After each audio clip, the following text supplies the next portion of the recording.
तो hello friends, स्वागत है आपका हमारे इस नए वीडियो में। आज हम लोग इस वीडियो में क्लास 12 केमिस्ट्री के chapter number first solid state के बारे में अध्ययन करेंगे।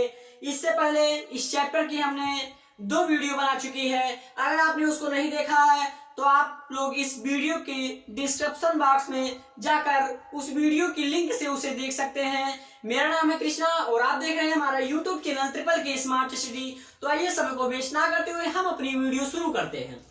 तो सबसे पहले हम समझते हैं कि जो मेरा चैप्टर नंबर फर्स्ट था सॉलिड स्टेट है, उसमें सबसे पहले हमने पदार्थ के बारे में अध्ययन किया था। अब पदार्थ की जो 3 मुख्य भौतिक अवस्थाएं होती हैं, उसमें जो ठोस जो गैस होती थी उसमें हमने ठोस के बारे में अध्ययन करना था, क्योंकि इस चैप्टर में ठोस के बारे में ही दिया है। अब बात करें ठोस, तो ठोस को 2 प्रकार में बांटा गया था, क्रिस्टलीय एंड अक्रिस्टलीय। क्रिस्टलीय ठोस एंड अक्रिस्टलीय ठोस।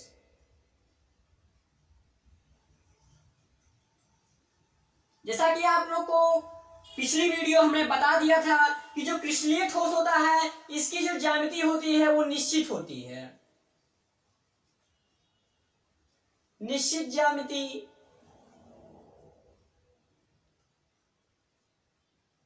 और इसकी ज्यामिति क्या होती है? अनिश्चित होती है।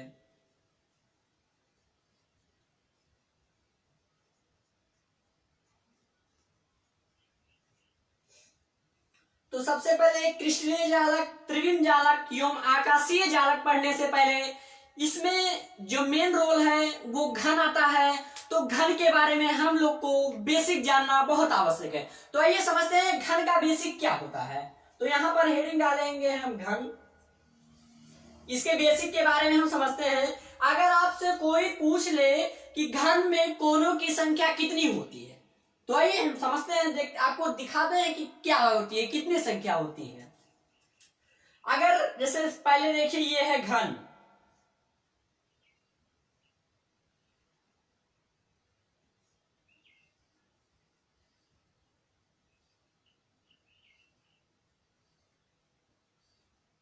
इसको कहते हैं घन।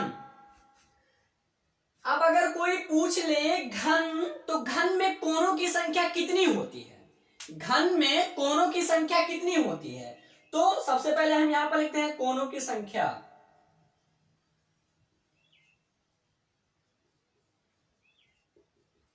चलिए आपको हम गिनकर दिखाते हैं ताकि अच्छे से समझ में आए। देखिए एक कोना ये, एक ये, एक ये, एक ये, एक ये, एक ये और ये। समझ में आया? अब आप लोग गिनकर बताइए कि ये कितने कोने हो गए। कमेंट बॉक्स में आप लोग आंसर दीजिए अब कोनों की संख्या कितनी होती है। तो जैसा कि हमने देखा 1 2 3 4 5 6 7 8, तो कोनों की संख्या कितनी होती है? 8 होती है। घन में कोनों की संख्या कितनी होती है? 8 होती है। अब बात करें अगर हम फलक की संख्या,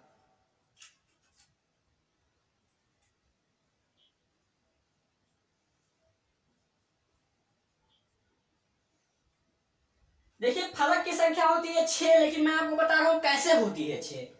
देखिए सबसे पहले 1 2 3 4, 4 ये हो गई, एक यहां ऊपर एक नीचे। अब फलक की संख्या हम समझने से पहले आपके रूम का एग्जांपल लेते हैं। एक दीवार इस तरफ, एक दीवार इस तरफ, 2, एक उस तरफ कैमरे की तरफ, 3, एक पीछे, 4, एक ऊपर 5 और एक नीचे, कितने हो गए? 6। तो घन में फलक की संख्या कितनी होती है? 6।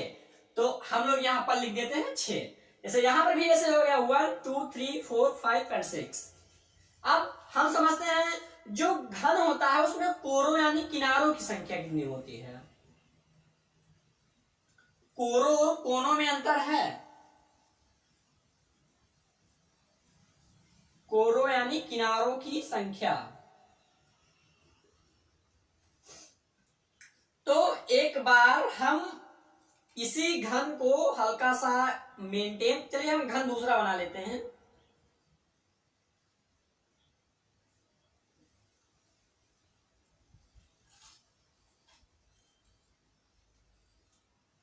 चलिए सबसे पहले एक ये है, तो ये कितनी हो गई, एक यहां है, ये कितनी हो गई, 2, एक ये है, ये कितनी हो गई, 3, एक ये गई है, ये कितनी हो गई, 4, एक ये गई है, ये कितनी हो गई, 5, ये किसके ऊपर आई है, ये कितनी हो गई, 6, एक इधर गई है, कितनी हो गई, 7, एक इसके नीचे गई है, कितनी हो गई, 8, एक ये गई है, कितनी हो गई, 9, एक ये गई है, कितनी हो गई, 10, और एक ये 11, और जो सबसे नीचे है वो कितनी हो गई, 12। तो एक घन में कोरों अथवा किनारों की संख्या कितनी होती है, तो होती है 12। आप यहां पर गिन सकते हैं। अब हम समझते हैं घन केंद्रों की संख्या।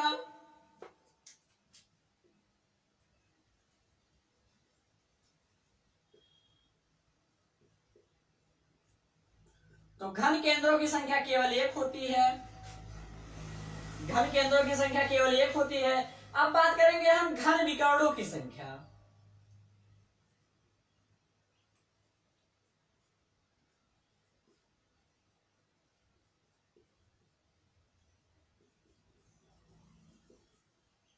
अब विकर्णों की संख्या कितनी होती है घन में, 4। अब हम बात करें अगर कि घन पर फलक विकर्णों की संख्या कितनी होती है, तो आइए उसको हम समझते हैं अच्छे से। फलक विकर्णों की संख्या,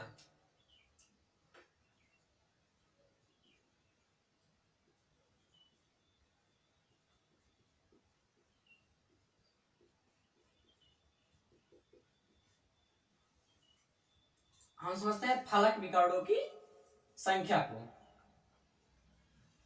तो सबसे पहले इस घन को हम इरेज किए दे रहे हैं।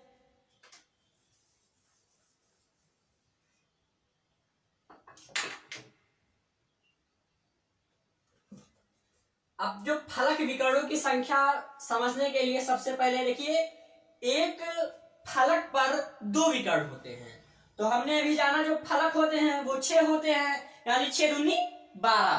अब हम आपको घन के माध्यम से समझाते हैं।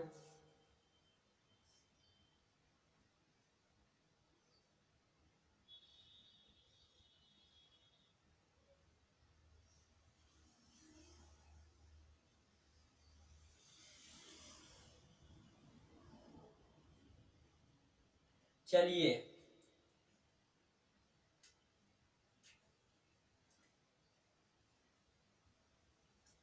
ये हुई एक, ये पूरी हुई 2, ये हुई 3,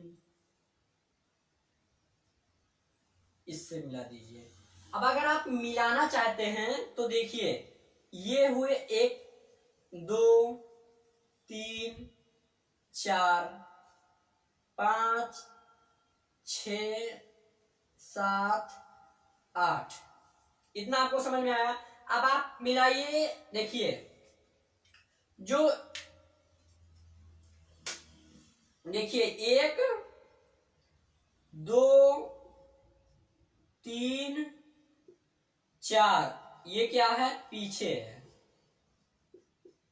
अब 5, 6, 7, 8, ये क्या है, आगे है।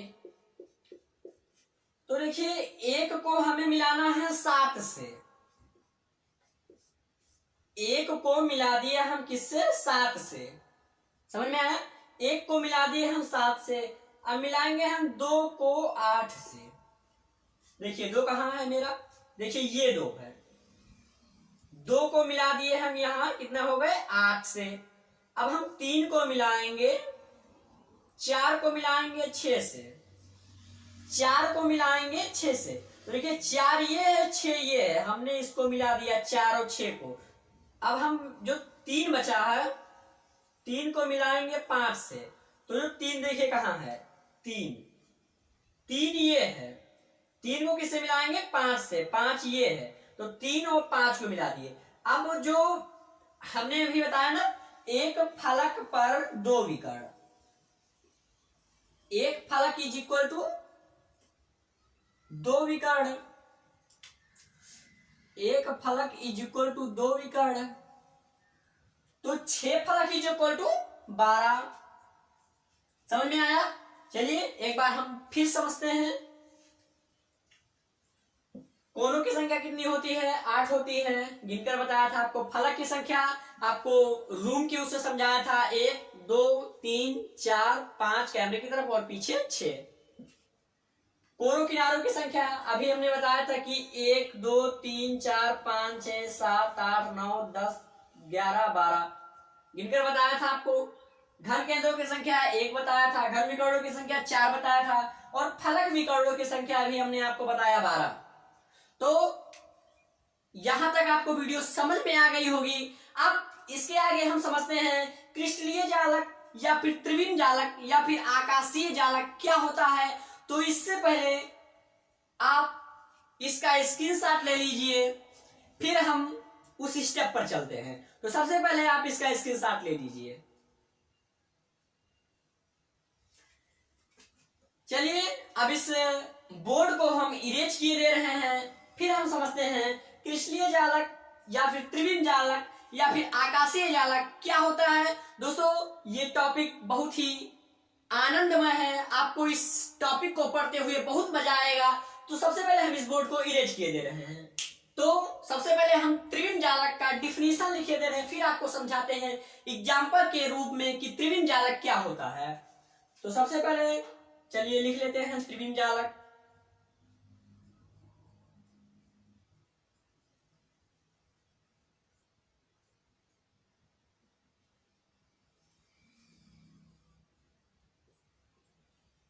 जालक बिंदुओं की एक जमावट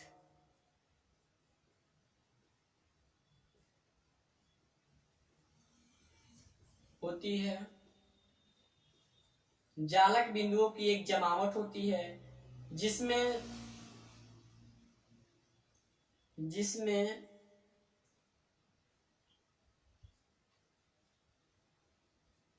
त्रिआयामी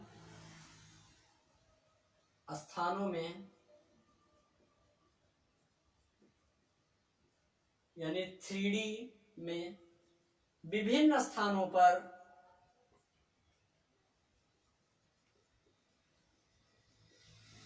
स्थित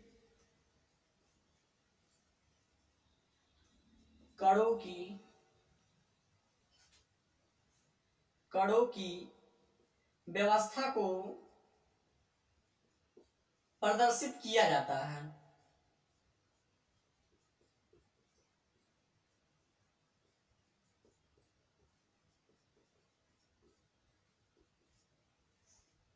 चलिए फिर से हम समझते हैं, इसके बाद आपको समझाते हैं। पहले लिख ले बोर्ड पर, एकक कोशिका, एकक कोशिका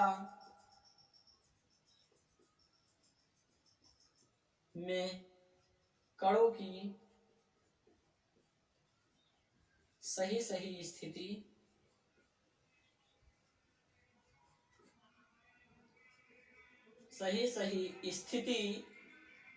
एक्स किरण यानी विवर्तन, एक्स किरण विवर्तन यानी कि डिफ्रैक्शन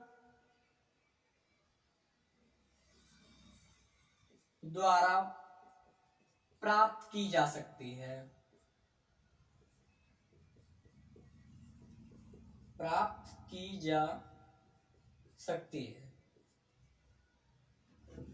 चलिए अब हम समझते हैं कि जो त्रिविम जालक क्या होता है। तो जालक बिंदुओं की एक जमावट होती है। त्रिविम जालक क्या होती है? जालक बिंदुओं की जमावट होती है जिसमें त्रियामी स्थानों में यानी 3D स्थानों में विभिन्न स्थानों पर स्थित कणों की व्यवस्था को प्रदर्शित किया जाता है, वो त्रिविम जालक कहलाता है। चलिए समझते हैं। सबसे पहले मान लीजिए ये है,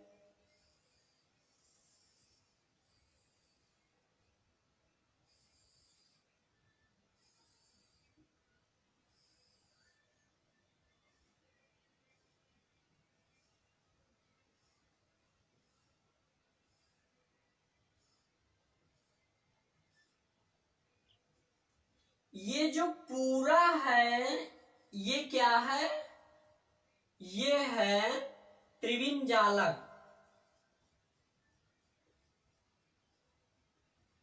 अभी बताया ना, जालक बिंदुओं की एक जमावट होती है।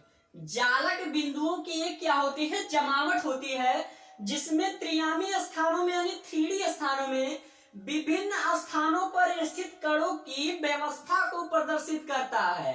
कणों की व्यवस्था को प्रदर्शित करता है, कणों की व्यवस्था को प्रदर्शित करता है। समझ में आया? अब अगर ये मान लीजिए दीवार है तो दीवार को कहेंगे त्रिविम जालक। अगर यही ईंट को ले लिया जाए तो ईंट बताइए क्या है, ईंट है एक यूनिट सेल, क्योंकि यूनिट सेल यानी ईंट को जब 3D शेप में विभिन्न स्थानों पर रखेंगे एक के ऊपर तभी तो दीवार बनेगा। तो दीवार क्या है हमारा, त्रिविम जालक, और ईंट क्या है हमारा, यूनिट सेल। ईंट क्या है हमारा, यूनिट सेल। अब हम घन के रूप में इसका एग्जांपल समझते हैं, तो चलिए हम इतने को इरेज किए दे रहे हैं। तब तक आप लोग इसका स्क्रीनशॉट ले लीजिए, एक बार ले लीजिए। स्क्रीनशॉट आपका हो चुका होगा। अब हम यहां तक इसको इरेज किए दे रहे हैं।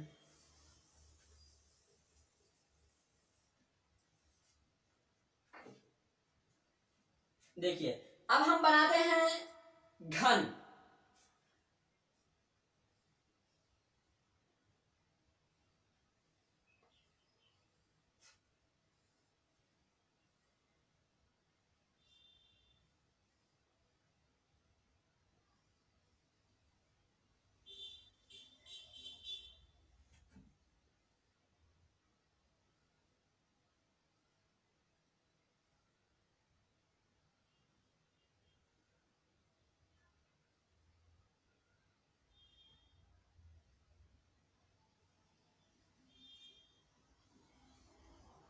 ये है हमारा घन।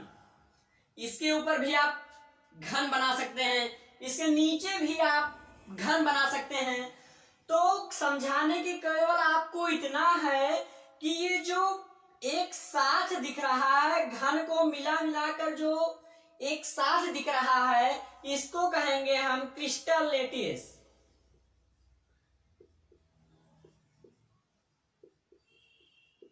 मतलब क्रिस्टल जालक।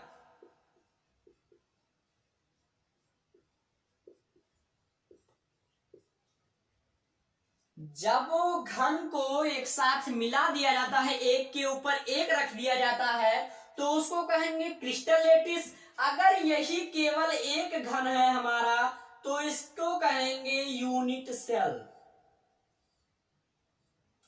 अगर एक घन है तो उसको कहेंगे यूनिट सेल, लेकिन अगर घनों को एक के ऊपर एक रख दिया गया है, उसका आकार चेंज कर दिया गया है, तो उसको कहेंगे क्रिस्टल लेटिस यानी क्रिस्टल जालक।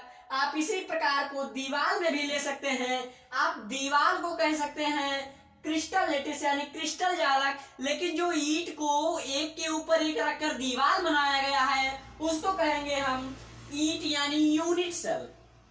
जो ईंट है उसको कहेंगे यूनिट सेल, और जो ईंट के ऊपर ईंट रखकर दीवार बनाया गया है उस दीवार को हम कहेंगे क्रिस्टल जालक। तो आज की क्लास हमारी यही तक थी। अब हम मिलेंगे नेक्स्ट वीडियो में। आप लोग इसका स्क्रीनशॉट ले लीजिए।